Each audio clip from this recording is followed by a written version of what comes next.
Assalamualaikum warahmatullahi wabarakatuh. Salam sejahtera and a very good evening, everyone. My name is Latifah Hassan. I'm a veterinary public health epidemiologist from University Putra Malaysia and Malaysia One Health University Network.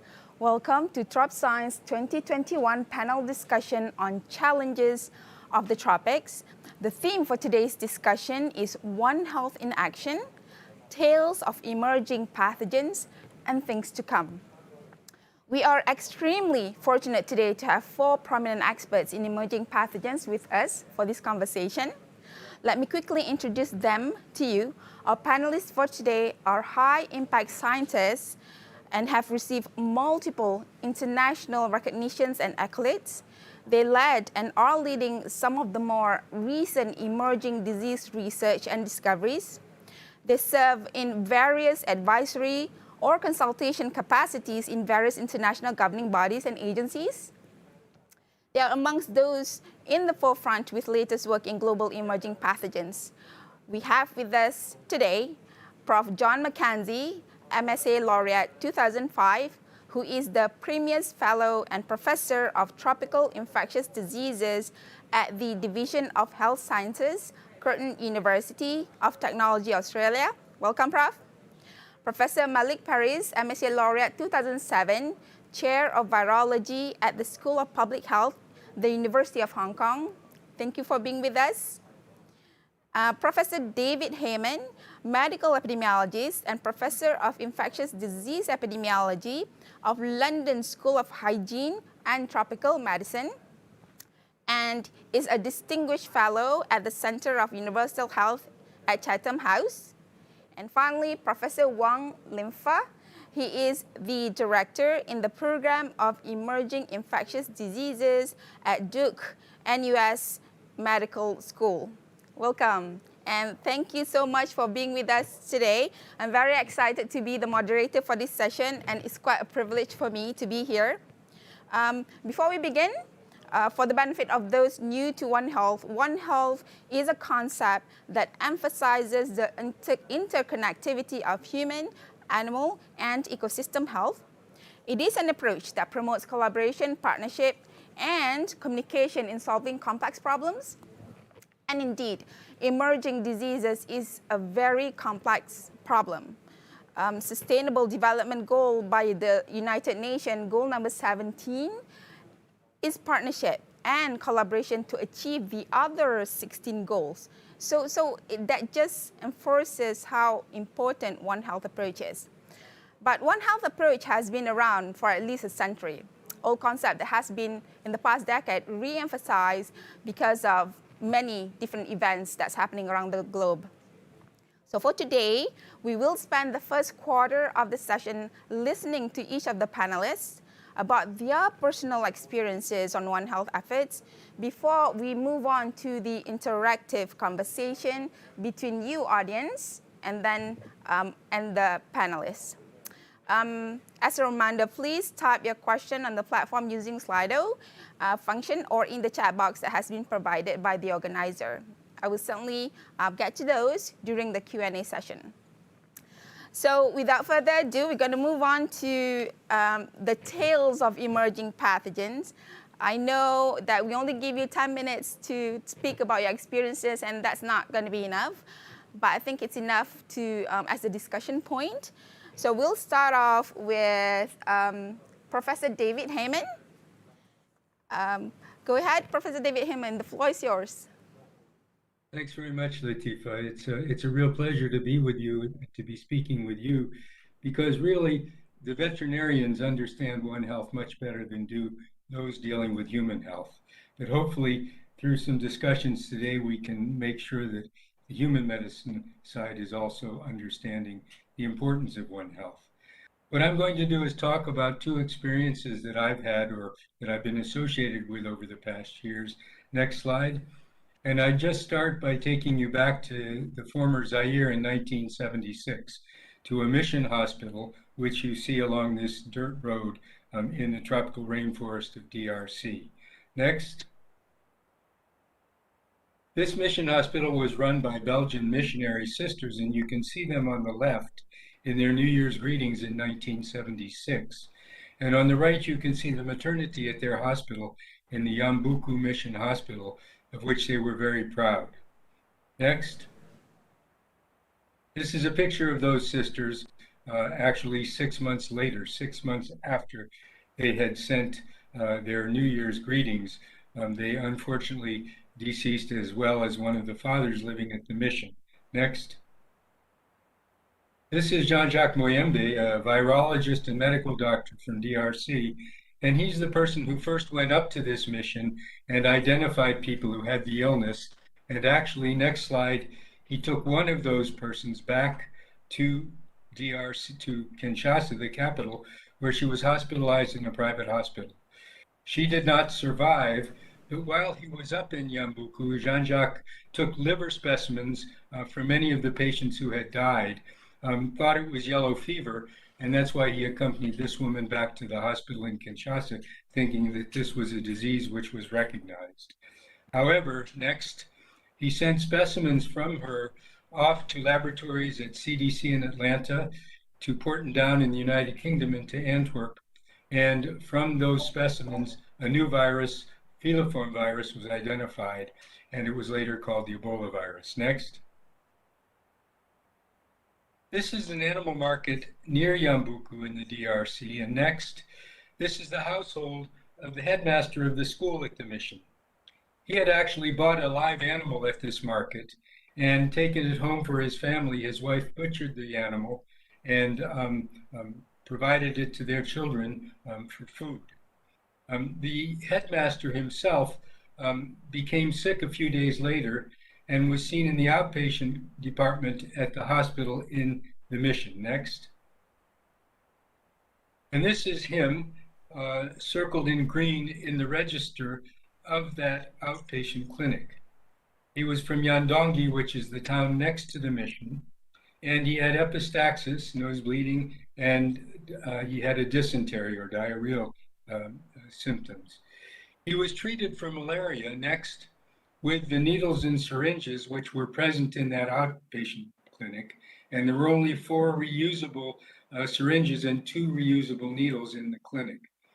You can also see other equipment, including some maternity equipment, and what happened was at the time of a delivery, this equipment went from the outpatient department into the maternity. Next.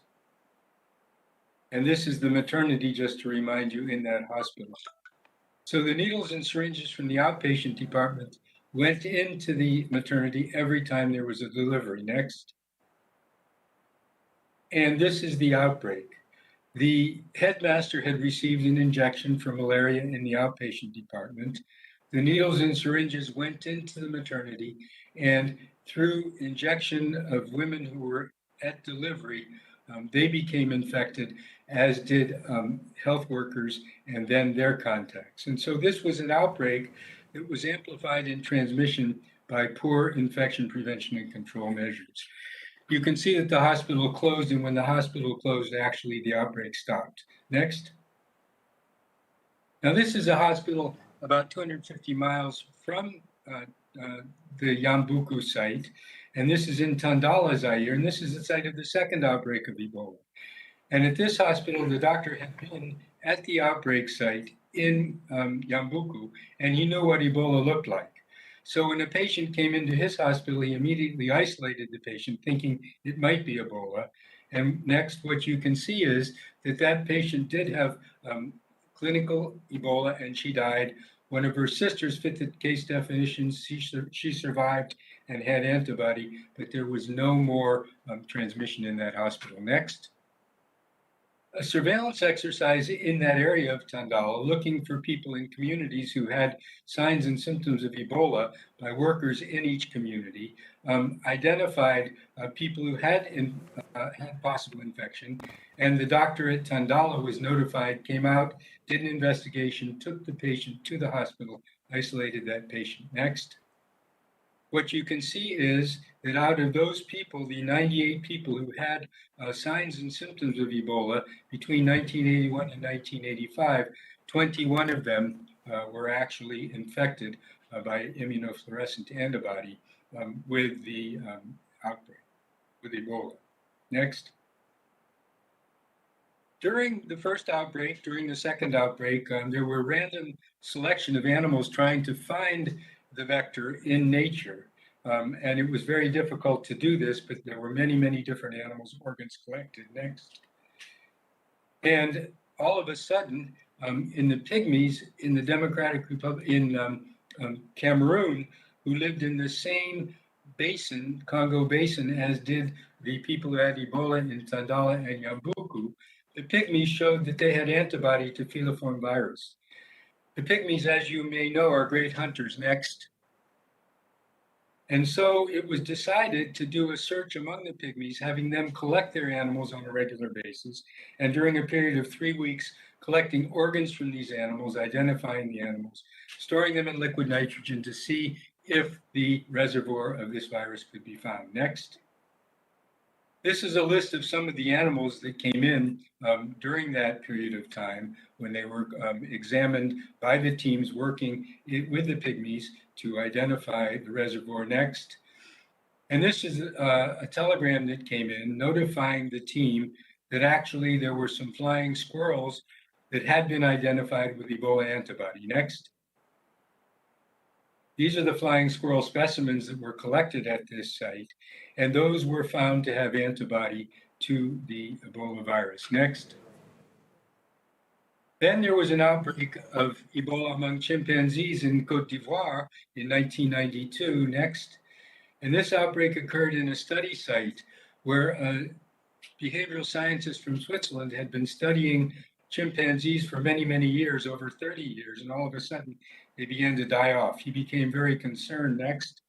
And had a veterinarian come in from Basel who examined these animals that had been dying. And unfortunately, she became sick herself very soon after she arrived with a high fever and was sent back to Basel, where she came from, to the hospital back there. Next. She was isolated in that hospital, had a disease which at the beginning looked like any other tropical disease, but then became very severe with vomiting, abdominal pain, anorexia, but she recovered. And a few weeks afterwards, the virus from an acute specimen was identified as being an Ebola virus. Next.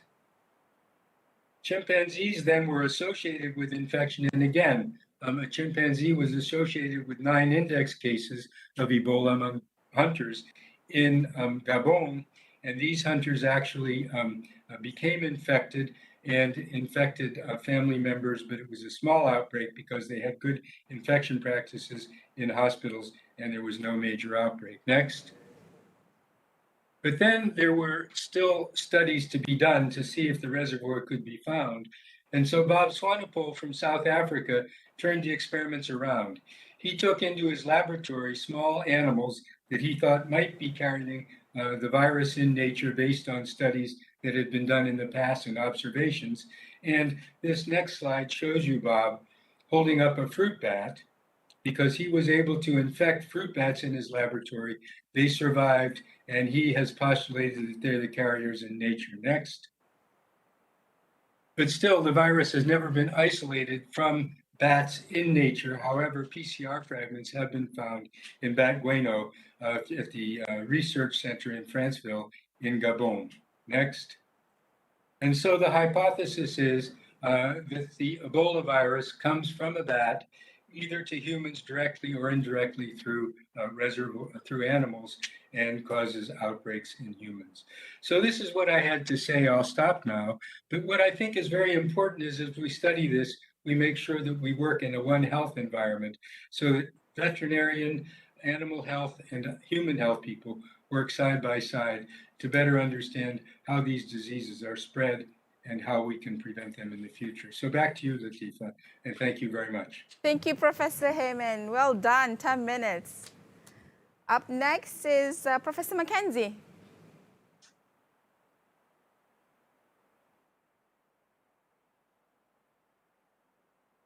Professor Mackenzie, you are muted.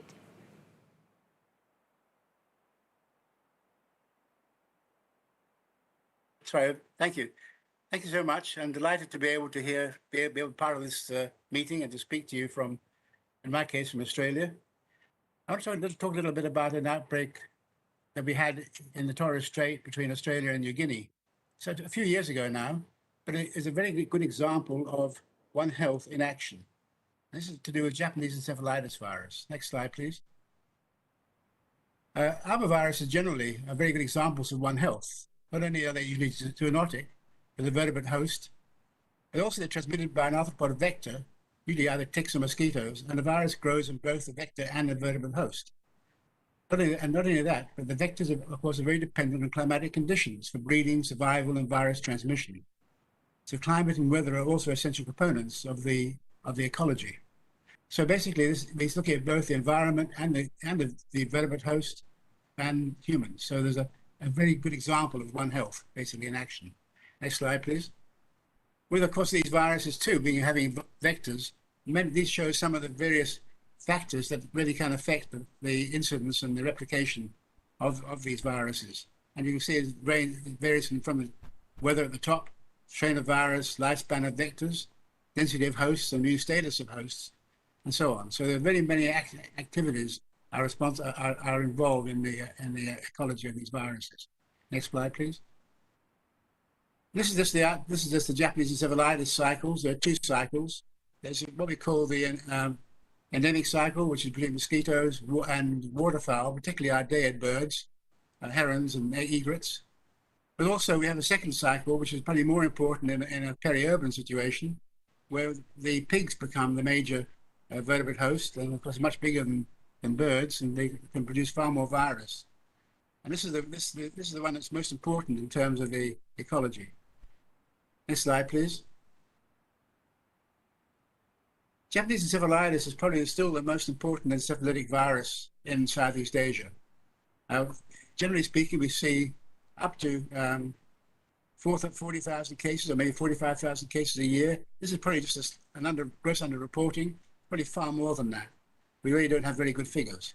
Of these cases, about 25% of them are fatal, and 50% can have severe psychiatric or other sequelae. And only about 25% of the cases fully resolved. Most cases occur in young children in endemic areas. So, as I said, it's a zoonosis between birds, mosquitoes, and pigs.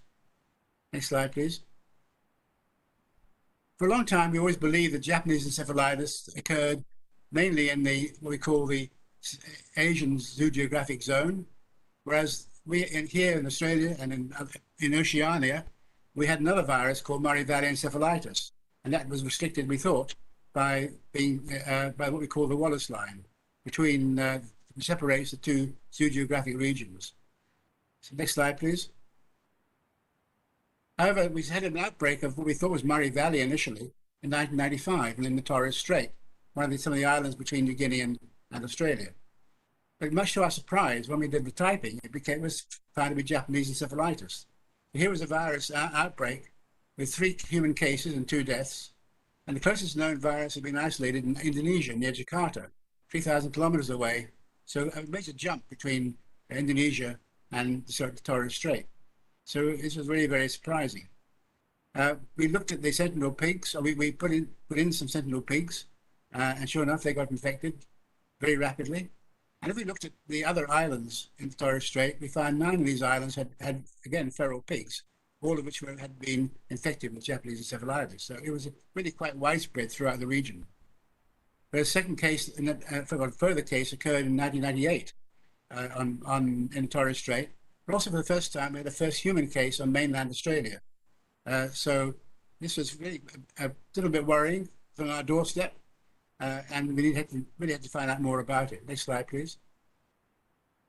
This shows where the pigs were in the Torres Strait, between Cape York of Australia and PNG, and they're both the 2 outbreak years. Next slide. But the main thing about this was that pigs were kept by most families in their backyards in very unhygienic enclosures made of corrugated iron. Animals are stood on duckboards over water containing pig waste. Mosquito breeding was rife, both in the pig enclosures and nearby. And horses, although they're dead-end hosts, were allowed to roam freely and around the habitation. Next slide.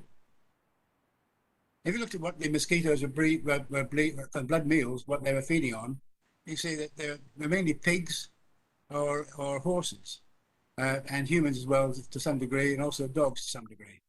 But the pigs were obviously an important component here of the transmission. Next slide, please.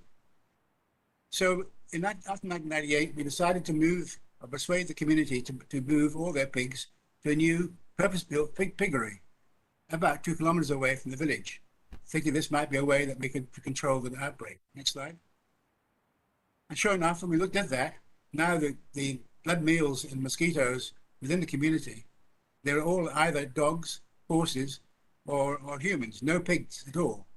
So this is obviously had been able to control the incidence by not having any pigs there. You looked outside the community, 100% of blood meals were in pigs. So this had a major effect in terms of decreasing the incidence of disease. Next slide, please. Where did this come from, this virus, this Japanese encephalitis? So we did a lot of retrospective studies in Papua New Guinea, and we found evidence of Japanese encephalitis in sera as far back as 1989. We were able to isolate Japanese encephalitis from mosquitoes in 1997 and 1998 in Western Province, which is the nearest part of New Guinea to Torres Strait. We've also then had 5 cases of Japanese encephalitis found in a hospital near Kayunga. And as we looked for further into this, we found evidence of pig infections in the north of New Guinea, and also way out past Port Moresby to the east of New Guinea, Milne Bay province, where there are cases in humans again in 97 and 98. So it obviously was very widespread now in New Guinea, unbeknown to us here in Australia. Thus, PNG is almost certainly the source of the emergence of the virus in Torres Strait. Next slide, please. This just shows, not showing up very clearly, this just shows the incidence. Okay, next slide. If you keep on going, if you wouldn't mind, next slide. What we think was happening is not going quite in the right directions, but we thought the virus was probably jumping from island to island through the Indonesian archipelago with mosquito bird cycles, eventually coming to New Guinea, but it had done so without being noticed or without being known about. And suddenly, in the late 1980s, here it was in Papua New Guinea, and then in the 1990s in Australia. Next slide, please. This just shows where this human case was in mainland Australia in 98, near the Mitchell River, and not all that far from Cairns, but about 300 kilometers south of the tip of Cape York, Bamaga. Next slide, please. How did they get down there to Bamaga? Well, we believe it was probably infected windblown mosquitoes. At that time, there was a severe outbreak in southern Papua New Guinea. There had been drought. There had been a lot of the water had dried up to small puddles full of mosquitoes, and all the animals would go to those small puddles to feed. Then there was a cyclone came through, and a lot of mosquitoes were blown across the Torres Strait and into Australia. So we believe this is how the actual outbreak occurred in the Cape York. Next slide, please. Then once again, JE returned again in 2000. This time was somewhat unusual, but it was a different genotype, quite different to the genotype previously. This one was more similar to isolates from Thailand.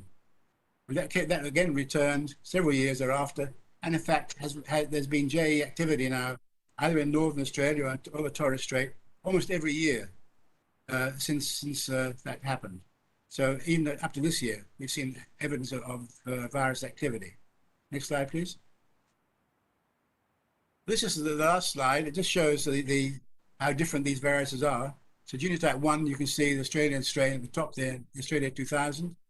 And then genotype 2, the ones in pink, or red, should I say, you see both Papua New Guinea and Australian strains are identical pretty well. That was genotype 2. So there's the evidence that the virus came from PNG to Australia is quite clear. But where it came, how it got to New Guinea is supposition, as is the one for genotype 1. But basically, this just shows very clearly how these viruses can cause outbreaks miles away from where they normally occur.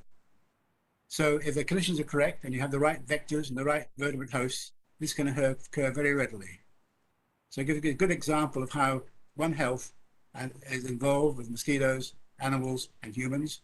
And also an excellent example how these things all can happen if all the right conditions occur. So we'll leave it there. Thank you very much. Thank you, Professor Mackenzie. Professor Wan Limfa, you're up next. Thank you. Yeah, so again, thanks for the invitation. It's a great honor to be in the panel with so many top scientists. So my talk will be simple, just a few slides, just to share this a story of my research. So I titled this "One Health in Action: From Hendra to Wuhan." So we're in the middle of the pandemic, so most people know where Wuhan is. But for Hendra, actually, it's equally famous. We have a virus named after that. Next. So this is kind of my career, so I was not trained as a virologist, but I accidentally got a job in Australia to study a virus. And so 1994 basically was the emergence of the virus. Initially it was called the equine mobile virus. And then later, when I determined the genome, I changed the name to Hendra virus. So this was really the first deadly virus that we knew nothing. I call them the unknown, and jump out of a reservoir. And retrospectively, we proved that it's a bat-borne virus. So it's already gone through bats to horses and to human. And a few years later, of course, we have this conference in Malaysia, and 98, 99, we had this Nipah virus from Malaysia spill over to Singapore. And that one, pig, is the main intermediate host. A few more years later, then we had this SARS. Now we call it SARS-1, just to, and the SARS-1 was start from Guangdong. And I think that we have quite good evidence to say the ancestral virus is also the bat-borne virus. But in this case, there are a few animals in the markets involved, and the most prominent one is a civet. And then go to Middle East, So what we have the MERS coronavirus, and this one, I think the ancestral virus and the host of the natural reservoir is suspected to be bats, but I think the data was less convincing than the first three viruses. But the intermediate host, or the second kind of reservoir host, we know that the camels in Middle East and to a certain degree in South Africa, Malik's work. There's a similar virus circulating there, but for some reason, spill over to human with diseases has only happened from Saudi Arabia. And then, David already touched Ebola virus, so there are intermediate hosts involved. But for the 2014, so the largest Ebola outbreak is still a mystery. There are anecdotal evidence to say it's a direct bat to human transmission followed by human to human. Then we are in the middle of this, the largest pandemic, basically. That's sort of the first outbreak was in Wuhan. The ancestral virus, with 95, 96% identity we have discovered in bats.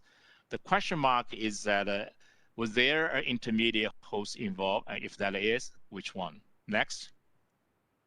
So my personal kind of journey started with the Hendra virus in Australia, and then after discovering Hendra, as I said, we discovered the Nipah, in Bangladesh, and the Nipah Nipah in Malaysia, and then Nipah in Bangladesh and India first. So in terms of how we can prevent that, especially like in Australia, and only a few human cases, right? To develop a vaccine, some people were saying bomb the bats or develop a vaccine, in bats to control the disease, which is obviously not realistic. To develop a vaccine for human, I don't think any biotech company will come on board. So we came up with this novel idea to say, let's have a One Health vaccine. We develop a vaccine for horses, but we're killing two birds with one stone, right? I mean, some of these horses are expensive. The first outbreak, happened in Hendra was racing horses. Each can worth, $250,000. So there is some attractiveness to really immunize horses, to protect horses, but that's not the main aim of the game. The main aim game is to prevent transmission. Next. To prevent transmission so that it's a One Health approach. We want to prevent disease and sickness in human. So that was quite successful. Next. And the horse industry and the veterinarians, because the veterinarians are at the highest risk, right? They will, look after sick horses, and that's where most of the infection.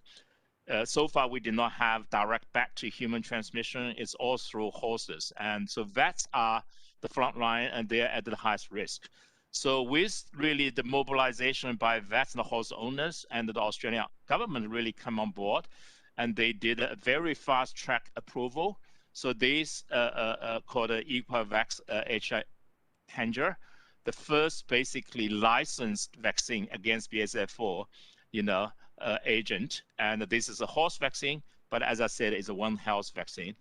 And, with a little bit of luck, so far so good, right? 2012, before that, we had every other year, we have a major kind of outbreak and sometimes involve human.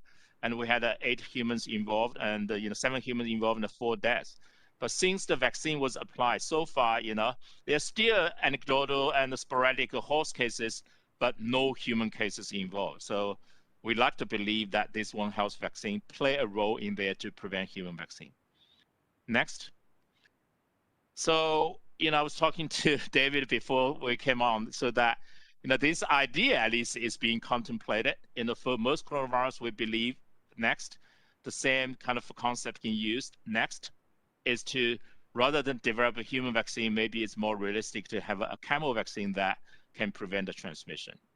Okay, next. So I will finish my kind of talk with SARS-CoV-2. To me, I have been in this game for 30-something years on bat-borne viruses. Now we are at a very, very challenging time. Is this possibility of we call spill back? Next. So spill over or forward zoonotic transmission usually means the virus jump from animal to human. We're very used to that.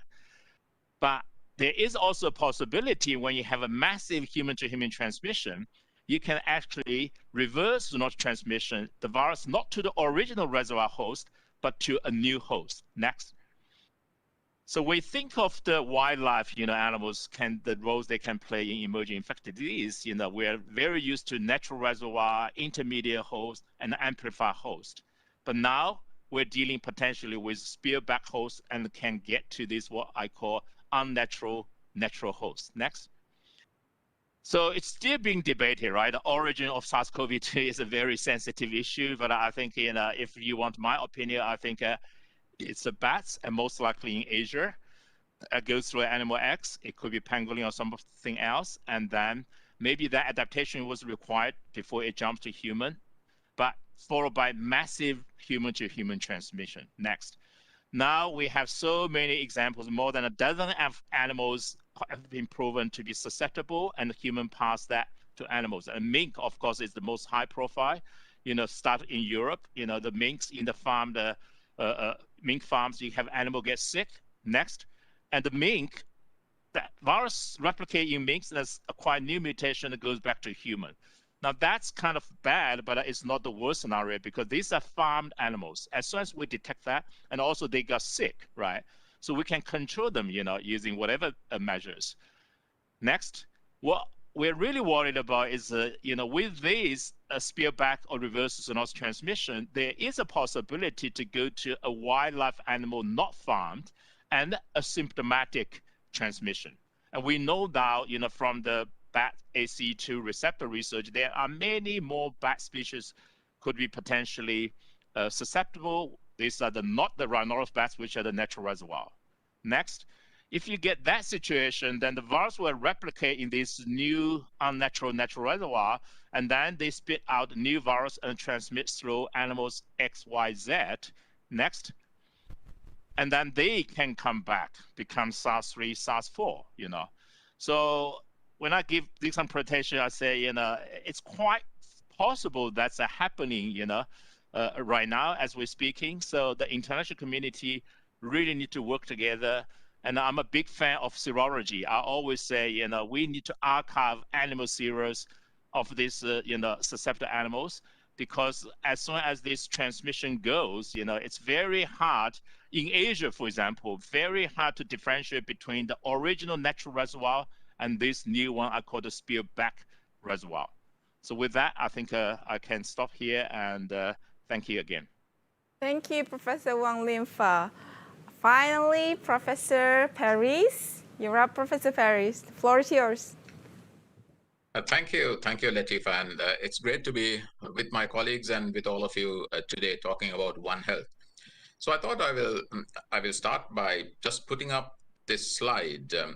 There are many many definitions, explanations of One Health, but this is one I like. So I think the key words there is optimal health for people, animals, and the environment considered together. So that's one important concept there. And then there's on the top of it, we have the collaborative involvement of multiple disciplines. So as in all these examples that my colleagues talked about, require many different backgrounds, many different expertise to come together. And then there's also the words locally, nationally, and globally. A number of these epidemics that we talked about really are cross borders because viruses, insect vectors, as John Mackenzie pointed out, do not necessarily require visas and passports to move from one part of the world to the other. Now, I'm sure none of us would disagree that this is a great idea. I mean, we should all work together, right? Animal health, human health, environmental sciences. But the reality is that that all of us have our own interests. We first and foremost are comfortable in our own silos. And then secondly, we do have, even unconsciously, territories, if you like, to guard. I mean, let me give you an example. One particular country, I won't name where it is, but I'm sure it's more common than this. If you take rabies control, the control of rabies primarily should be with the veterinary sector. But I know of places where the budget for the control of rabies goes to the human health sector. You know, they're not very happy or willing to release that budget to directly go to the vets who have to trap the wild dogs, sterilize, the stray dogs, etc., and vaccinate them. So there are many things that come in the way of successful collaboration. But I think the examples that my colleagues gave, and I will talk about my own experiences, really highlight the need for that. Okay, so let me go through the next slide. My own experiences with One Health. It started when I was working in Sri Lanka back in the 1980s. Until 1985, Japanese encephalitis, which John Mackenzie has talked about, had been reported occasionally. The whole country, we may have had 10 or 12 cases. And then in 1985, there was a huge outbreak in one hospital, 500 cases in a single hospital serving a particular province, the north central province of the country. So what happened? Why was there this explosion of a disease which previously had been just trickling along? So we studied the mosquito vectors that were there. It was the classical vectors that we trapped the mosquitoes, quantitated them, isolated viruses. There was nothing unusual. It was not some unusual mosquito vector. It was the Culex tritinuricus, Culex gelidus, which has classically been the vectors for transmitting Japanese encephalitis in that part of Asia. We studied the patients, we studied the virus. There was nothing really different. So what had happened?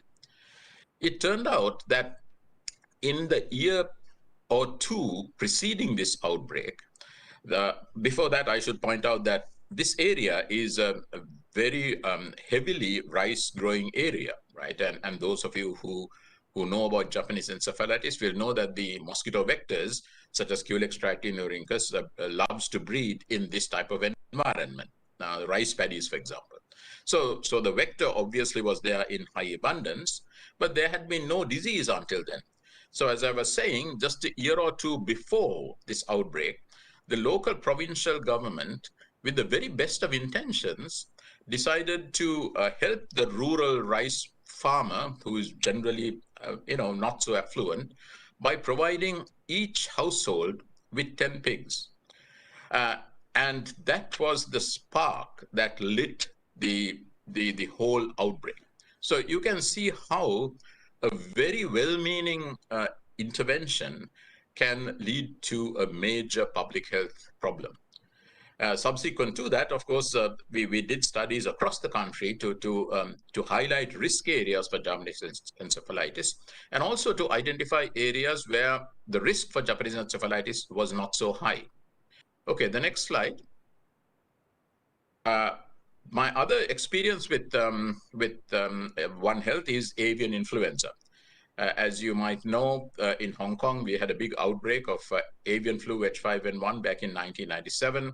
And since that time, we have been working to try to reduce the risk of this spilling over to humans. We know that the source of human infection are these retail live poultry markets. And we also, through studies over the years, showed that what happens is that the virus occasionally gets into these live poultry markets. But once it gets in there, it stays there almost forever, because you have a situation where new poultry are introduced and poultry are removed for slaughter. So the virus has an ideal scenario where non-immune birds are coming in and the virus can continue to survive. So we then introduced interventions. So the only way you can stop that persistence, you can't clean the market as much as you like, as long as the live birds are there. It will not interrupt transmission. The only way you can interrupt transmission is by emptying the market. So the next slide. And this is what we did, and this is over 12 years of work in these poultry markets using a low pathogenic H9N2 virus as an indicator. So we introduced rest days in the market, first 1 rest day a month, then 2 rest days a month, and then in 2008, where we basically had the market empty overnight. And you can see the impact of especially the ban on holding live poultry overnight dramatically reduces the risk of virus maintaining themselves in the markets. And the next slide. And also, from studying the evolution of viruses, of these avian influenza viruses, we were able to show that what happens with H5N1, H7N9, H10N8, all these viruses, they emerge through a common pathway. As you know, influenza viruses have 8 gene segments in them. But many of the gene segments of these viruses, H7N9, H5N1, come from a very common H9N2 virus, which is enzootic in poultry. But they pick up gene segments from wild bird viruses, whether it be H5, H7, H10, and the viruses from wild birds flow into domestic ducks, and from domestic ducks, because domestic ducks and poultry are marketed in the same wholesale marketing chain, that's where the mixing of these viruses occur, and leading to the emergence of some of these potentially zoonotic and potentially pandemic viruses. So understanding that, one can postulate that if you separate the marketing chains of live aquatic birds from live terrestrial poultry, you can dramatically reduce the risk of emergence of these zoonotic viruses. So this is an example of what I call control at source. By understanding the pathways by which, the common pathways by which these viruses emerge, one can take measures that can generically reduce the risk of emergence, even without knowing what the next zoonotic or what the next epidemic virus may be. And my last slide, I think, the next slide, is SARS, and I think Limfa has mentioned this.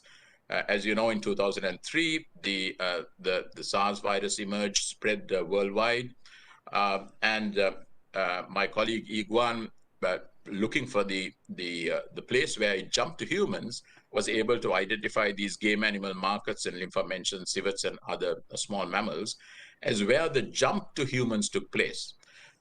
And that led to closure of these game animal markets back in 2003, and almost certainly prevented the reemergence of SARS, because the virus continued to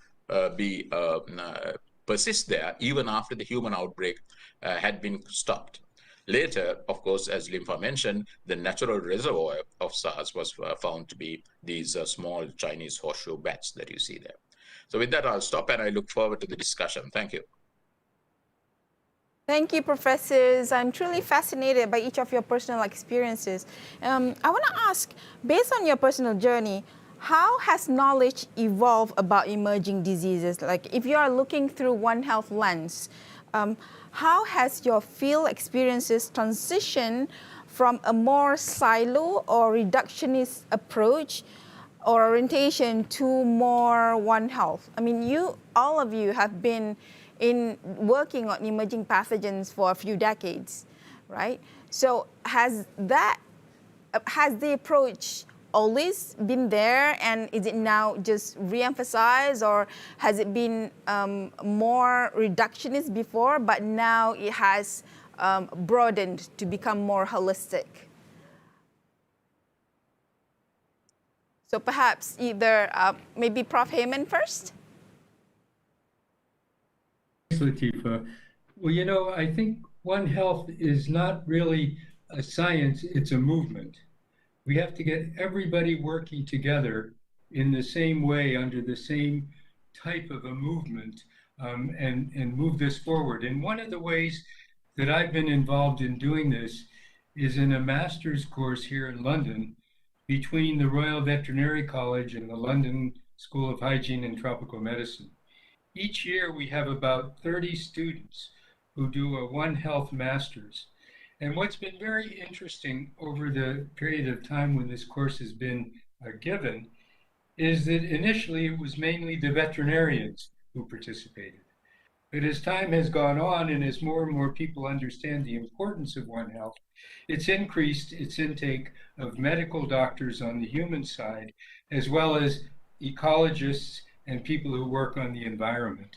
So one way of doing that is to get some good educational courses into veterinary schools, into schools of public health, and also into schools where there are ecologists and others learning their trade. Over. Professor Paris, do you want to share? Yes, yeah. So I think I'd like to give again my own experience from Sri Lanka. So I talked about this outbreak of Japanese encephalitis that I was thrust into as a young virologist to investigate. Now, as it turned out, at the time when I was an undergraduate, I was a medical student. At that time, the veterinary school and the medical school, the students, we did a number of subjects together, particularly things like biochemistry and sometimes physiology. And that meant that I knew a lot of the veterinary students who had, when the Japanese encephalitis outbreak took place, we had all graduated, and I knew some of the veterinarians in that area as university colleagues. And that actually made a big difference, to help to work together. Now, of course, fortunately or unfortunately, specialization now means that, all these professional disciplines have their own faculties, their own schools, etc., which is good, but it loses to some extent the bridges that need to be built. So I'm a firm believer that we really need to start at the point of undergraduate education. I think it's very important, if we can, even at the undergraduate level, have some joint teaching, joint learning for medical and veterinary students in some common, particularly in regard to zoonotic diseases. I mean, that's an excellent learning example where veterinary medical students can learn, these things together. Now, logistically, I know that poses some problems, but I really think it is establishing that type of common interactions and common respect. It is the fact of the matter is that there are perceptions, there are, one discipline may think, oh, we are superior to the others. The other discipline may think, oh, we are being looked down upon. And these are realities that we have to deal with when we try to combat problems in a One Health concept. So I think we really have to go down, start from the undergraduate stage upwards. And David pointed out, at the postgraduate level, we have great opportunities as well. Over. Absolutely. I think that communication part is so important, especially if you can do it casually. I think between agencies and between ministries, that would be ideal. Do away with some of the bureaucracy, do away with some of the formalities. I mean, if you can talk to each other just like friends, I think that would really be, you can solve a lot of problems that way. But anyway, do you think that One Health ideas and concept can sustain the test of time, or is it just like a flavor of the decade?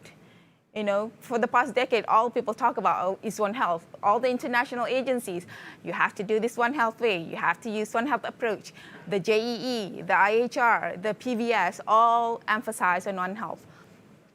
So do you think One Health can stand the test of time, or people might talk a lot about it now, and then in a few years everybody will forget?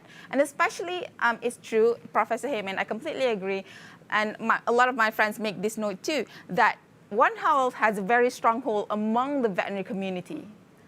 Among the medical community, not so much. So what's going on there? And what's your thought on that, Professor Wang Limfa? You're muted. You're muted, Professor. Yes. Yeah, I was going to jump in, to talk about that because, somebody kind of said One Health is basically the vets try to, get in and get a lift the status as medicals, So I think that's a very unfortunate perception. But, John McKenzie, and John can talk about the One Health conference, and we have won the bid. The next One Health conference this November 2022 will be in Singapore. So for this one, we try to really boost a clinic sort of aspects, both the veterinary clinic and the medical clinic. And I was just, to my personal experience, right, the mission to China to really search for the reservoir of SARS-1 and SARS-2. I was in the mission for SARS-1, now 18 years ago in 2003. And so in the international kind of team, we have 8, so-called experts, and I was one of them. And we have 4 vets, okay, and 1 zoologist, Only one really, and Shukara is a human epidemiologist, because we're supposed to go there for animal reservoir. And then the Chinese side, basically, they build up a team of 13 scientists and with 1 vet, okay? So that's already in July. This is not because we don't think animals are important, but I think they want to pick the best scientist. And in those days, they could not find a veterinarian scientist maybe good enough. I don't know. But anyway, that's the fact. So this is something that, I grew up in China there. When I arrived in USA, I was really amazed that, the vet school and the medical school are neck to neck. In China, vet school is when you fail the exam, and then that's the bottom, you go to vet school, right? So that, I think, is in certain culture is very deep-rooted.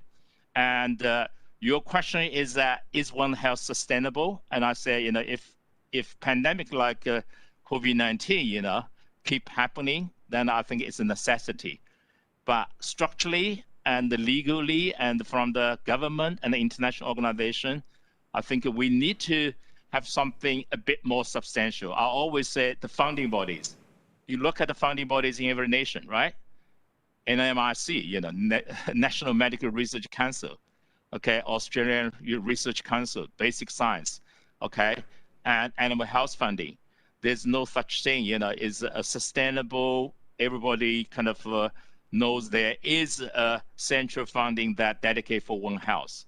Not yet. We have anecdotal, small, niche funding, but the mainstream funding is still medical or non-medical. Yes, I'll just leave that. I think the cultural, the funding, the legal framework, I think it needs to be improved. But in terms of sustainability, I think, with outbreak like we're ongoing right now, everybody realized that it's a necessity. We have to work together in a One Health kind of sphere. Professor McKenzie, do you have thoughts?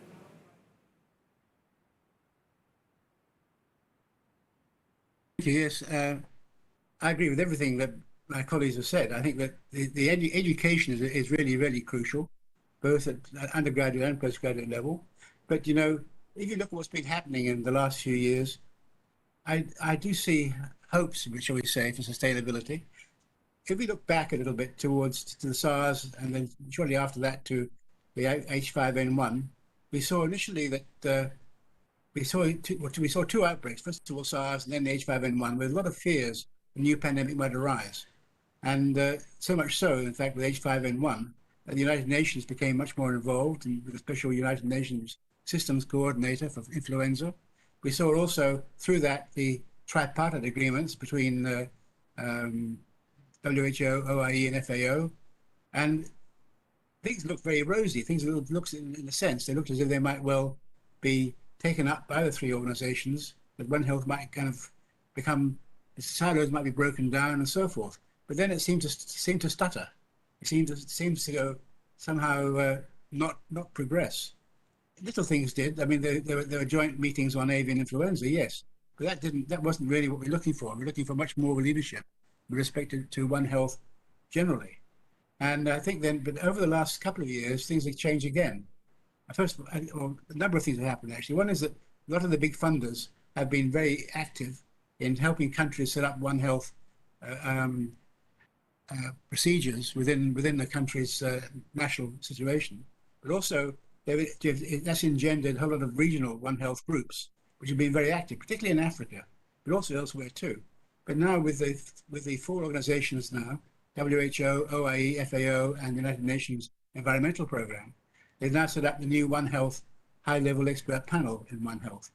And I have some hopes now that this might lead to much more silo-breaking activities at that level, which is also very, very crucial. I mean, we can all understand these things happening at an academic level or at a low level, as people's interests might be. But, you know, we really do need driving and leadership from the top too. And without that, I think things will tend to wither. So if this new development is active and works, and we do see much more activities between the four organizations, then I see much more hope for not only being sustainable, but being part of the everyday disease public health activities. So I'm confident, more confident now, and certainly certainly believe the next decade or two we'll see far more One Health activities taking place as a general everyday activity. Over. Thank you, Dr. Mackenzie, Prof. Mackenzie. So I want to pick up where Professor Wong and Professor Paris mentioned just now about veterinary services. And in the tropics, whenever there's budget cuts, not necessarily in Malaysia, but generally in the tropical countries, whenever there's budget cuts or to minimize spending, veterinary services is always among the first one to suffer. You know, just because there's less priorities, perhaps because of miscommunication or misunderstanding among the top management of the country on how important it is veterinary service to the country and especially to public health. So what would you say to that? What would you say to that?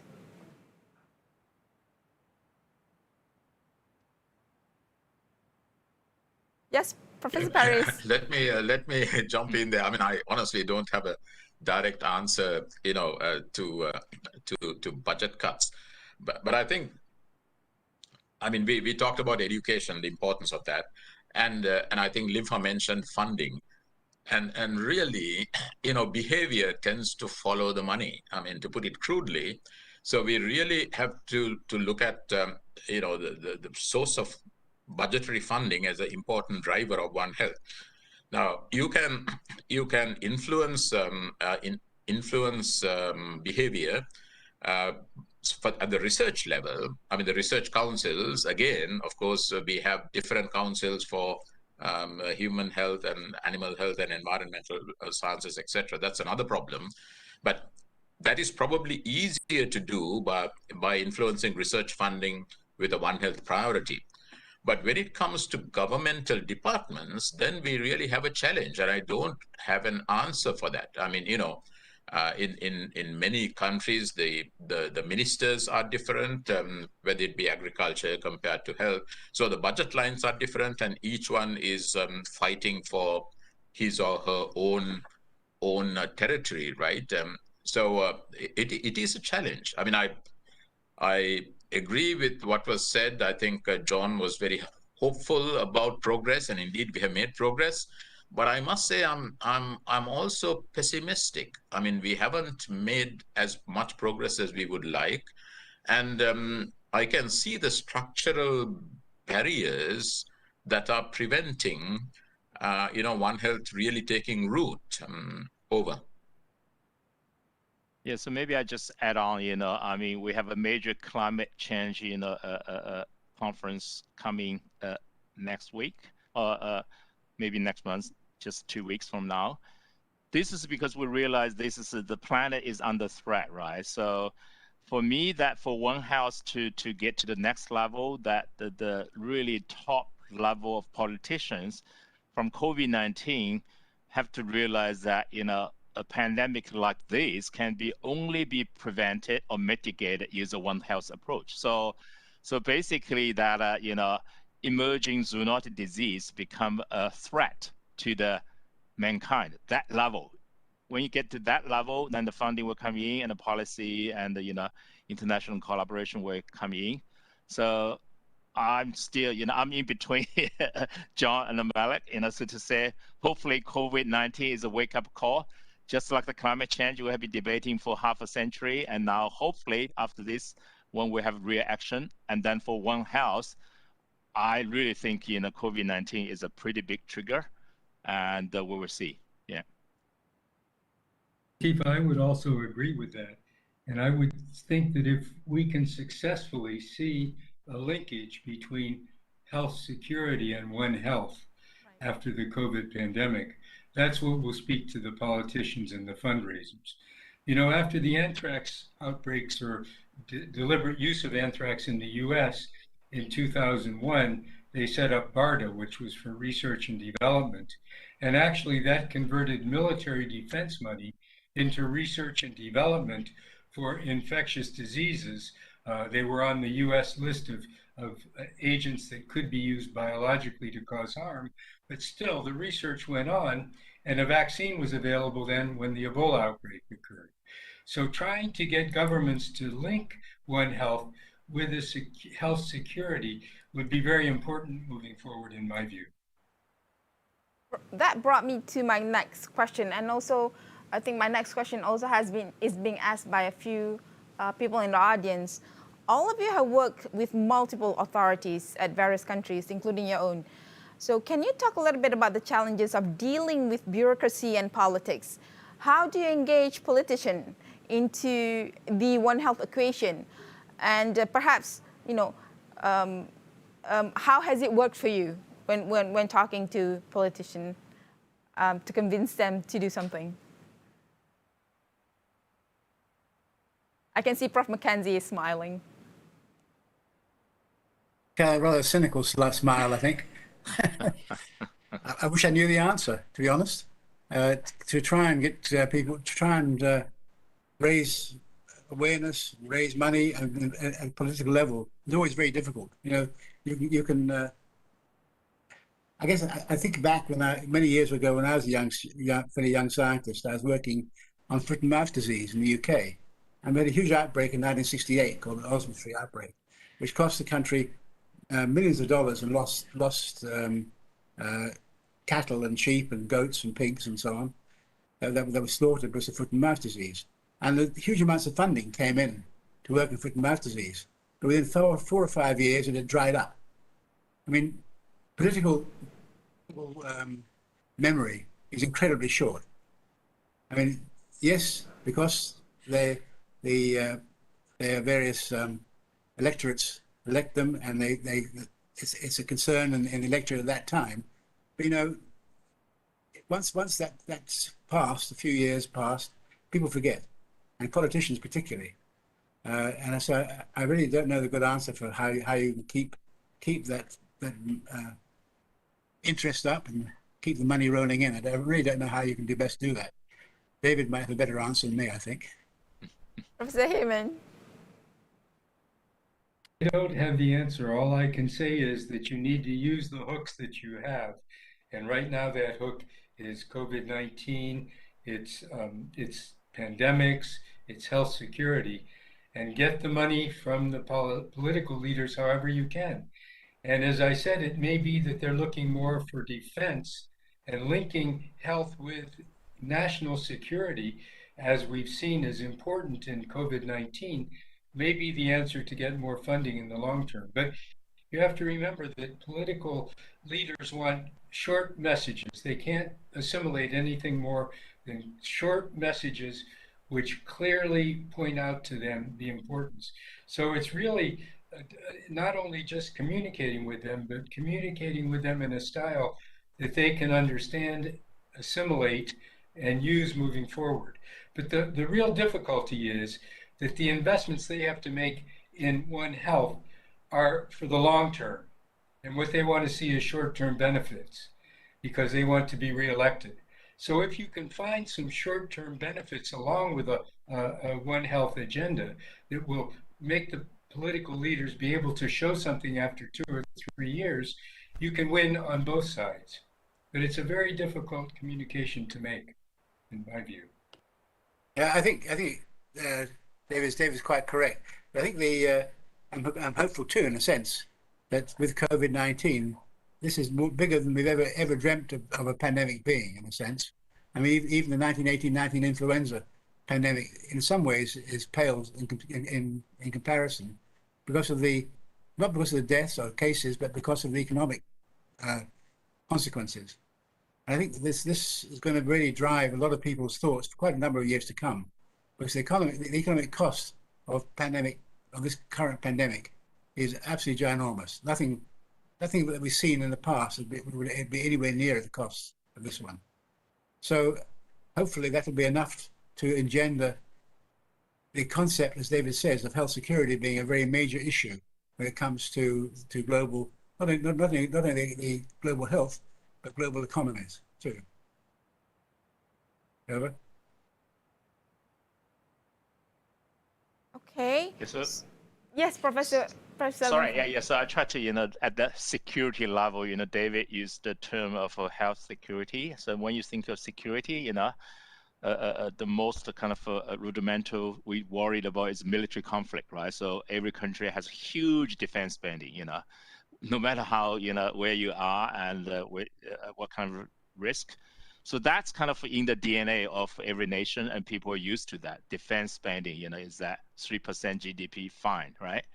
And then, after 9/11 is the terrorist, anti-terrorist, prepared fighting, whether you through electronic, monitoring or do something real, border control, a lot of money. And, most countries have elevated that to a level that we have never seen before.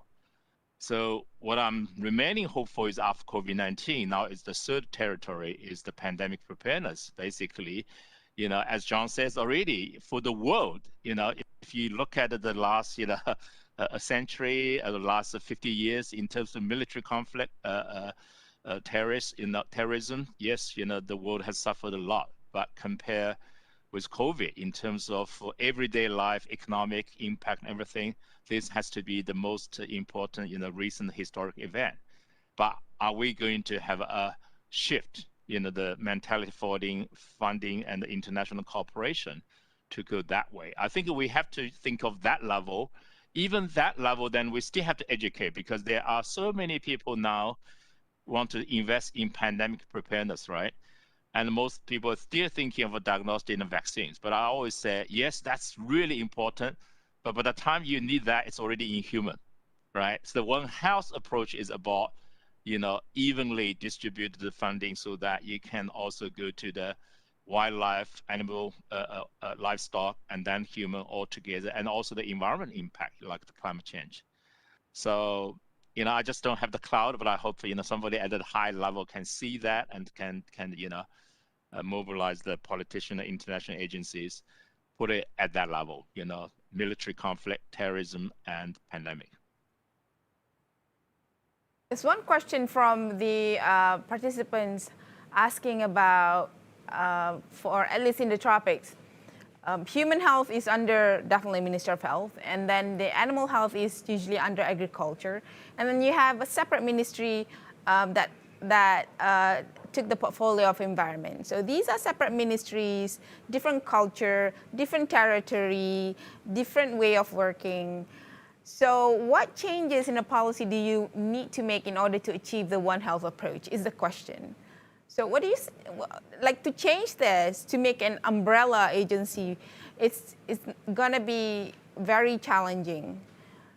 So is there an easier way to do this? Again, I think it's in the political will, right? We had homeland security, never existed in between before terrorism. So there must be a way of doing it. What we need is the political will and the funding, right?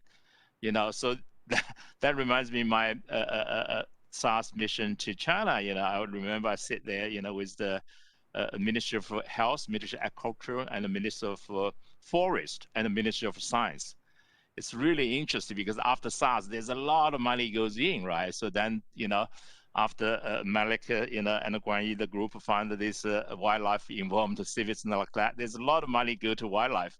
And then everybody want to jump in and say, I can study civics, no problem. I can study, raccoon dogs. And then they try to argue, Minister of Forest said, no, this is our ministry because of wildlife, right?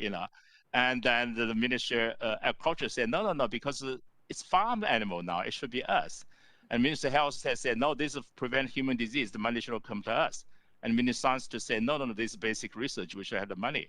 Okay, so when you have the money, every minister says us. And then when they find that, you need to have a policy to regulatory who take the responsibilities, and then the reverse comes to say, that's your ministry because it's not mine, So that, I think, is going to be difficult if we don't have something like Homeland Security can see through the different ministries. Otherwise, Latifa, very difficult because you cannot have one ministry to coordinate with other 2 to 3. Yeah. There have been some success stories, though, I think. I think, for instance, in Mongolia, the World Bank helped set up a joint program there between the different ministries. So the different ministries would meet on a regular basis to discuss problems in terms of zoonoses and so forth. Yeah. So there have been attempts to try and break down the national silos, and national silos are probably the hardest ones to break down. Mm-hmm. There's one other area that is not researched, not surveilled anywhere near enough. That's wildlife surveillance. Mm-hmm. We have hardly any surveillance internationally for wildlife diseases, and yet this is to me is a crucial weakness we have. We have surveillance for all different various human diseases, but wildlife diseases miss out. And there's hardly any funding for that. There's hardly any political will to do that. And yet, to me, if there's any diseases in wildlife which could possibly cross over to humans, this is something which I think we need to know. And yet we don't have that capacity at this stage to do any surveillance for wildlife. Right. Over. Professor Paris, you've been quiet. I'm sure you have a lot of experience working, especially with the tropical countries. So do you want to share your thoughts? Well, I mean, as you can gather, I mean, I'm a firm believer and an advocate of the One Health approach. I mean, that has driven most of my activities over the years since the Japanese encephalitis outbreak. But I can see the challenges that we face. I mean, this COVID-19 pandemic was terrible, but it should have been potentially a major driver to change our whole way of thinking in terms of emerging infectious disease, but also broader, I think, as Limfa mentioned, the other issues that we face at a planetary level, including climate change, environmental pollution, environmental degradation, etc. Now, so this should be a mobilizing point that we can use to try to bring attention to all these issues, because you know, I mean, in a sense, all of these are connected with each other. It is human behavior that is driving most of these disastrous outcomes. So I really hope that we can, at a global, political, international level, come together to mobilize public opinion to try to change the trajectory that humankind is on. Over. Thank you. That brought me to my next point. So, tropical region, we're home of multiple emerging and re-emerging infection because of various reasons, right? Conducive climate, vector abundance, land use change, poverty and human social crisis, and all that. So, but what do you see? I mean, we have so many challenges. So, but what do you see is the biggest challenge of the tropics in controlling emerging infection? What is our biggest challenge on top of all these challenges? The biggest challenge to me is to get the research capacities in all countries up to the level that they need to be in order to address these issues. We don't want to see this continue to be the North doing research in the South. We want to see this being research in partnership with the North, but being done by the South. So we have excellent skills in all countries in the South, all lower and middle income countries, very well-trained scientists who lack the resources, the financial resources, to do what they could be doing. So we need to somehow make sure that with resources comes the ability for them to do the job, and we work with them rather than for them. So it's what they call in the London School of Hygiene and Tropical Medicine a decolonized approach, making sure that we let the people who can do the research the best because of where they're positioned do that research, and we support as best we can. There have been programs like the USAID's program called PREDICT, which trained a lot of people. Several hundred people have been trained in different countries around the world, in tropical areas. Yet many of them, once the program finishes, will probably find themselves unemployed. So most countries don't have that capacity to be able to put money into either research or into just, shall we say, widespread surveillance processes. So basically, it is a question of really of finance. I think the a lot of countries really do owe a lot of support to the rest of the world. It's, as the current DG of WHO says, everyone is important. We can't control this current COVID outbreak unless every country gets immunization. So basically, we can't expect the lower income countries to do this all by themselves when they don't have the resources. We need to help. So I think this is really, to my mind, groups like CEPI and others are there to help to some degree, but we need far more than that. Over. Absolutely. But how do you think we can change that dynamic? Like Prof. Heyman, you are completely correct. Almost all the tropic emerging diseases occur in the tropics, but a lot of the research, major work is not done in the tropics and not done by tropical researchers. So how do we change that dynamic? First thing to do is to engage the governments of those countries to provide at least some resources to their scientists, and at the same time making sure that the scientists, if they're trained in other countries, return with some research grants that they can procure the equipment they need and do the research they need in partnership with those who have trained them. So there are many mechanisms that could be developed, but as John says, it takes money, and governments have to make money available. And it's not just the North making money available to the South, it's the South making available money within their own governments as well. I can give you an example. In fact, I won't say what country it was, but I was visiting one country in our region a few years ago. Well, when I say about 20 years ago, and I was surprised by what good equipment they had. But then I saw past another lab and it was totally empty. And then a second lab beyond that was absolutely jam-packed with equipment, all of which are broken down. There's no one there to repair them. So huge amounts of money were coming in, buying -70 freezers or whatever the country needed for the labs. They would break down, and no one was there to repair them, and so they were left. And so there's a lot of money going in, but it's not necessarily used in the right way. And this is something again which is very difficult to overcome in a sense, because the priorities generally should lie with that particular country, not with the donor necessarily. But nevertheless, when donors' money is coming in, it's not always used as wisely or as well as it could be. It's another problem which is very hard to overcome, I think. Absolutely. There's another layer, I mean, David talked about the collaboration North versus South, but I think, I have been in the Tropics now for almost 10 years.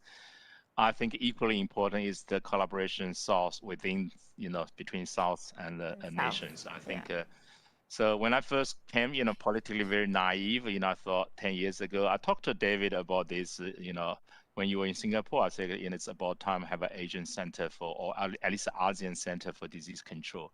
I still very strong believe that, because each country have certain advantages and disadvantages, and for everyone to, for example, to have a ABSS3 or ABSF4, I think it's a waste, and it's just like John says, you buy the best equipment and then not get it utilized. So I think that's still my view, because the cliche says the virus recognize no borders, and I'm going to add that bats recognize no borders either. So whatever we are doing, it's very similar, right? So if one nation has a strength in that, another nation maybe just by collaborate or go there or coming to the nation. And then if we have a centralized place that all the funding goes there, but the whole nation or the whole region benefits, So I still have that dream. I don't know if I can, mobilize enough people to come on board with that concept. I think in the tropic region, we need some kind of, equivalent of the African CDC type of thing to work together. I mean, even in Europe, we have a CDC, right? So, yeah. So I'm going to change this a little bit and have you answer some questions from the audience. There's one question here from, I think this is Professor Balbur Singh. He asks, can molecular characterization of infective agents in wildlife, which is great for determining the source reservoir of VID, can really help in predicting the infectious agent that will cause the next emergent infectious disease or pandemic? Okay, who's going to take that? Maybe can I jump in on that? I'm sure Limfa can talk about this. But yeah, sure. I mean, I think surveillance and sequencing of viruses out there in wildlife is extremely important. But there is one thing that we also should not forget, and that is the capacity to risk assess what we find. Because when we look for viruses out there in wildlife, or for that matter, domestic animals, we are going to find many, many, many viruses.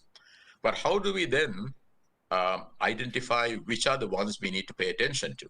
Now, in the case of, if you just take the last influenza pandemic, 2009, we really should have seen the signals in retrospect that swine, the swine viruses, what are called the North American triple reassortant viruses, were a threat. The reason why it was not picked up is not because there was no surveillance. It was because the risk assessment paradigm we were using was imperfect. Now, since then, in the influenza community, we, I think, have made a lot of progress. So the US CDC has this scheme called IRAT, Influenza Risk Assessment Tool. The WHO has a thing called TIPRA, basically. So it's a it's not just a sequence, it's biological characterization of the virus and coming to a systematic risk assessment. So I think both these are extremely important, and we should not forget the importance of risk assessment and only focus on detecting and sequencing. Over. Yeah, all I can add on is that, I always say classify this as the unknown unknowns. For example, SARS-1, that's difficult, right? Before the outbreak SARS-1, even if we went to bats and found that coronavirus, nobody can do risk assessment. So, but for SARS-2, we have the known unknown. So for SARS-3, SARS-4, then so my answer to the question is, can you use molecular sequencing to predict, the next pandemic? It's like a yes and a no. Yes is for the known unknown, but no is for the unknown unknown. If it's the first time appear, I think we will not be able to do that. But as Mark says, for influenza, I think they are way ahead of coronaviruses.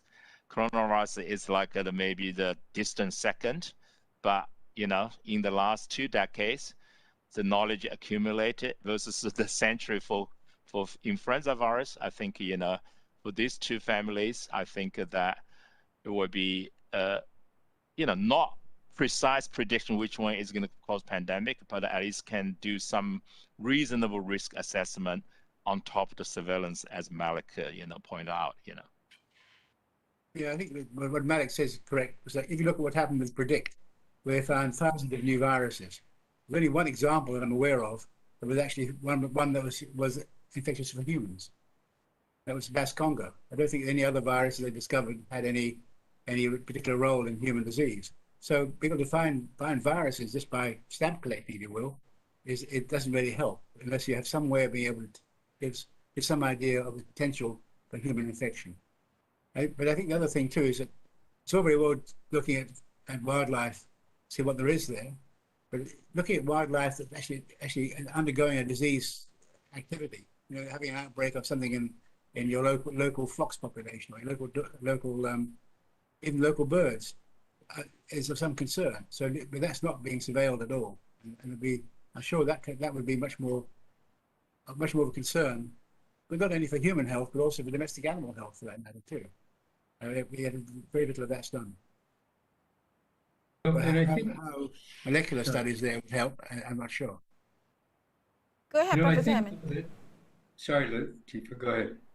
Go ahead. I was going to say that you. I was just going to say that we have to be thinking out of the box all the time.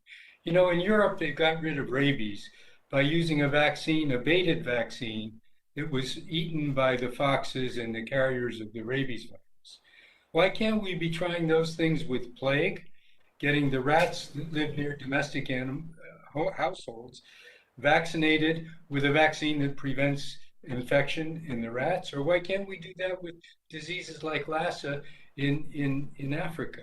We just have to be working in a One Health environment and not just put all our eggs in one basket. For example, as John mentioned, the Predict project, we have to be thinking on all different levels as we move ahead in One Health. If I can just jump in on to add to something that John was mentioning. So while on the one hand, we are identifying pathogens or potential pathogens out in wildlife, we also need to carry out surveillance on humans at that animal-human interface.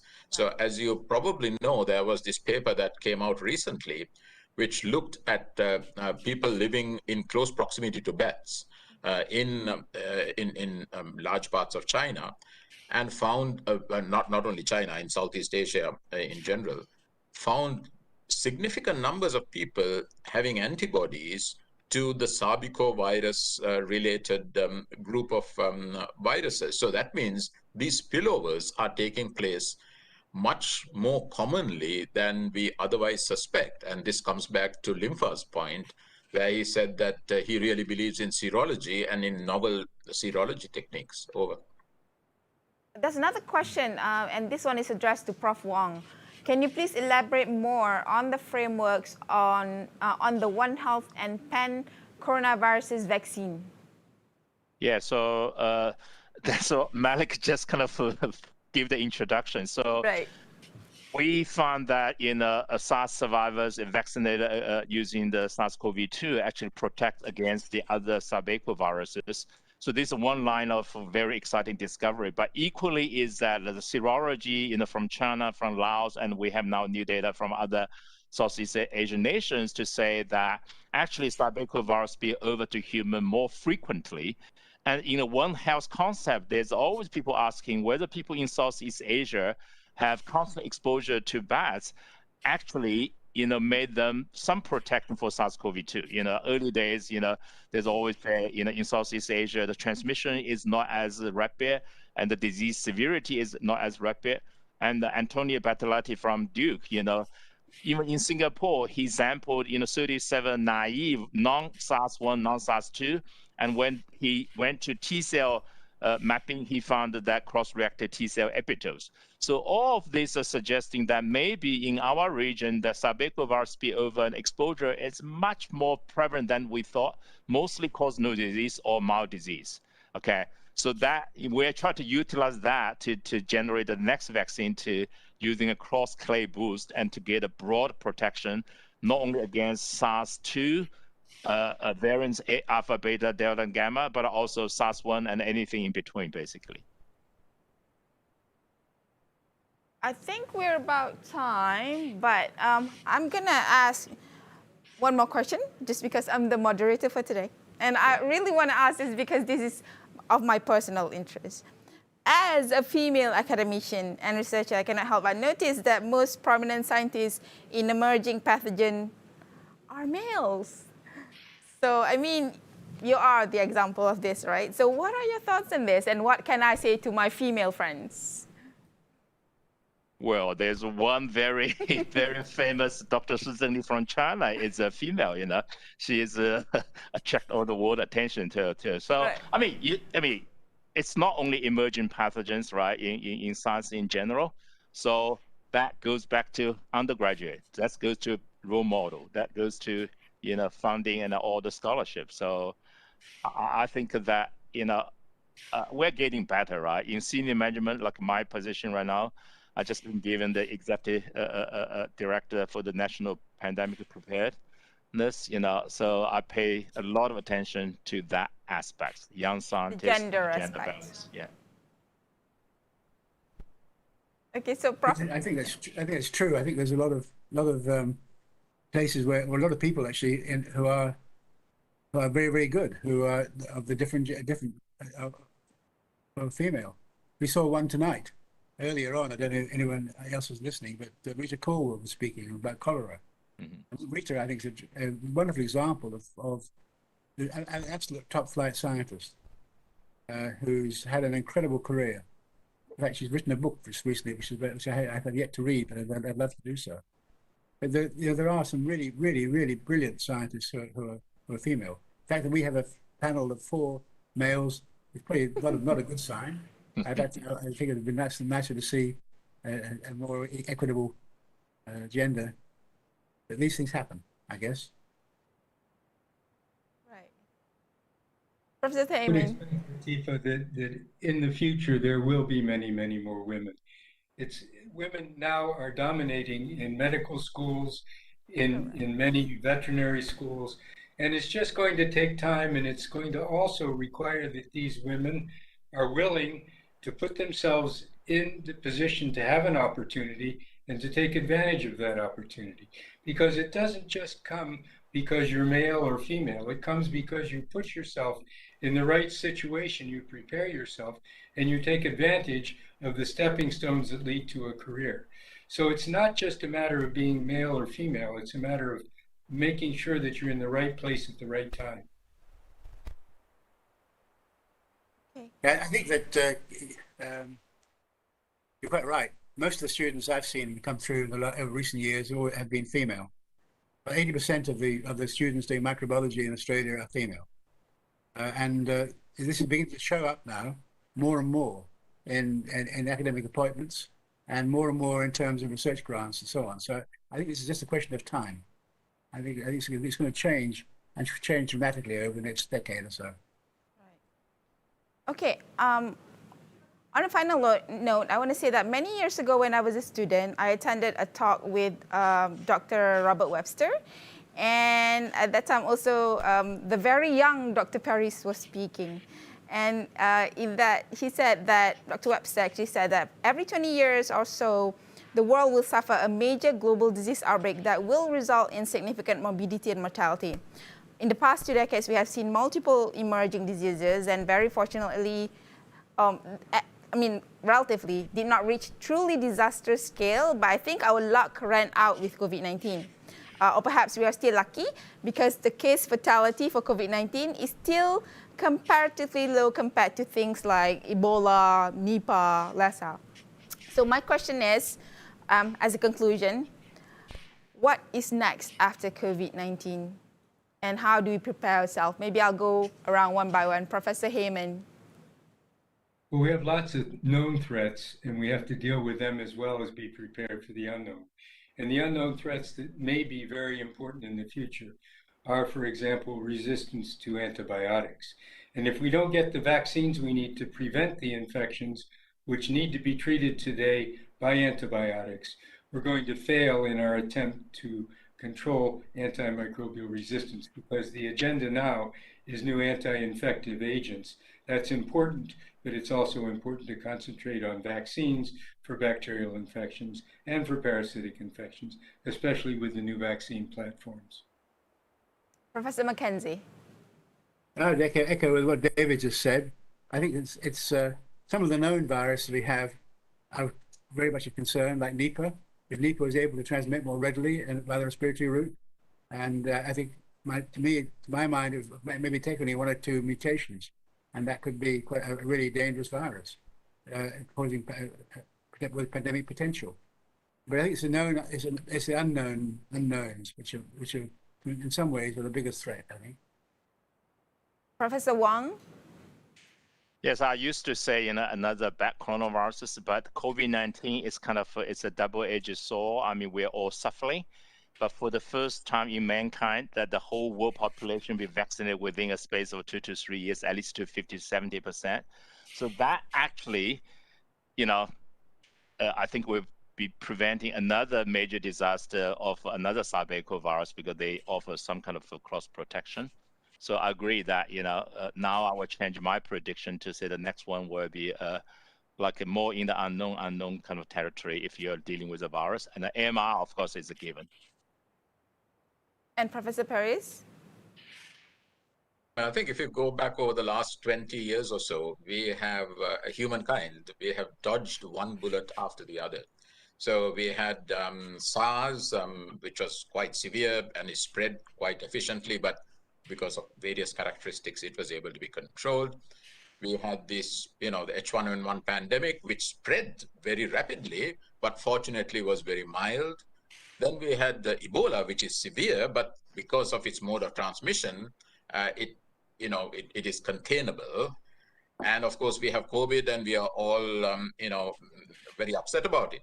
But I think we cannot be complacent, or imagine that the next pandemic will be even as relatively mild as COVID-19. As I think somebody mentioned, COVID-19 is probably definitely not the most severe of viruses. So I think we really have to be prepared for things that are even much worse than COVID-19. And all the more reason why we should really put our shoulders to the wheel and be better prepared. Absolutely. So we have come to the end of our session this evening. I want to thank all the panelists. You guys have been fantastic. I mean, such fascinating conversation with you. And I'm truly, truly very privileged today to be moderating this session. Thank you for chatting with us today. Thank you, audience, if you're still on, for staying with us till the end. Have a good night. Thank you. Thank you. Bye. Thank you. Bye. Thank you. Bye. Thank you all.